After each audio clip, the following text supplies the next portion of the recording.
Hello everyone, কেমন আছো সবাই? আশা করছি তোমরা সবাই ভালো আছো আর আমিও খুব ভালো আছি। আমি ডোনা, রাজস্থান থেকে।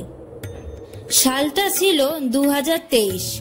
ওই নতুন বছরে নতুন বড় উপহার নিয়ে এসেছিল আমাদের রাজপুত্র। অনেক সুখ নিয়ে এসেছিল আমাদের রাজপুত্র আমাদের ঘরে। ভগবান তাকে আশীর্বাদ করুন এবং তোমরা সবাই ওর জন্য কামনা করো। আজ আমাদের রাজপুত্রর পুরো 1 বছর পূর্ণ হলো। যেমন মা তার বাচ্চাকে জন্ম দেয়, কিন্তু আমাদের রাজপুত্র আমাকে নতুন জীবন দিয়েছে।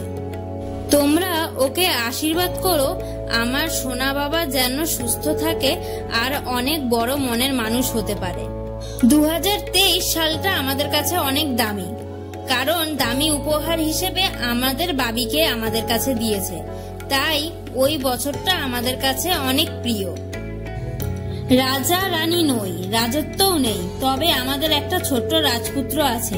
ঠিক 1 বছর আগে এই দিনে ঈশ্বরের দেওয়া সবচেয়ে মূল্যবান উপহার আমরা পেয়েছিলাম। সবাই আমার পাপাকে অনেক আশীর্বাদ করো যাতে ও ভালো মানুষ হতে পারে। ঠিক 1 বছর আগে এই দিনে সবথেকে বড় বন্ধনে বাধা পড়েছিলাম। এ বড় মিষ্টি বন্ধন পেয়েছিলাম, জীবনের সেরা অনুভূতি, মা হওয়ার অনুভূতি।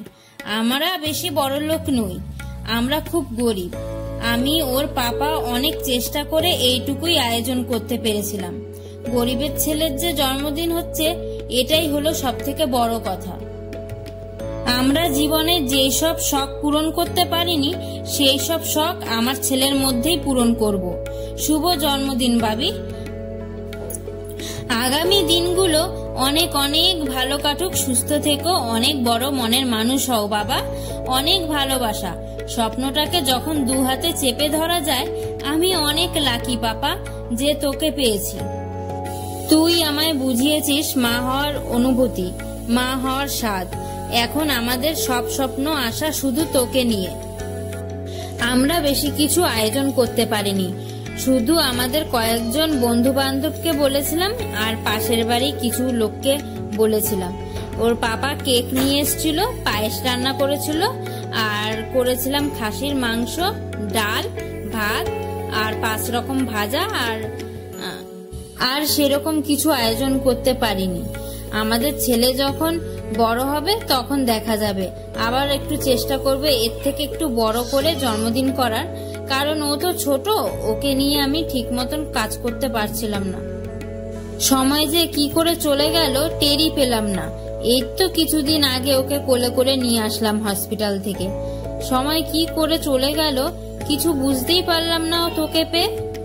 আগে ও যখন পেটে ছিল তখন ভাবতাম ওকে কখন দেখতে পাবো, আর ও যখন দেখো চলে এসছে আমাদের কাছে, তখন যে কি করে সকাল হয়, কি করে যে রাত হয় কিছু বুঝতেই পারি না। সকালে উঠতে না উঠতে দেখি সন্ধে হয়ে গেল। জন্মদিনের দিন ও অনেক লোকজন দেখে খুব ঘাবড়ে গিয়েছিল, ভীষণ কান্না করছিল। যেমন দুপুরে খাওয়ার সময় কান্না করছিল, রাত্রে কেক কাটার সময়ও অনেক কান্না করেছে। এরপর সবাই বাড়ি চলে যাবে বলে আমি কেক আর একটু পায়েস সবাইকে দিয়ে দিয়েছিলাম।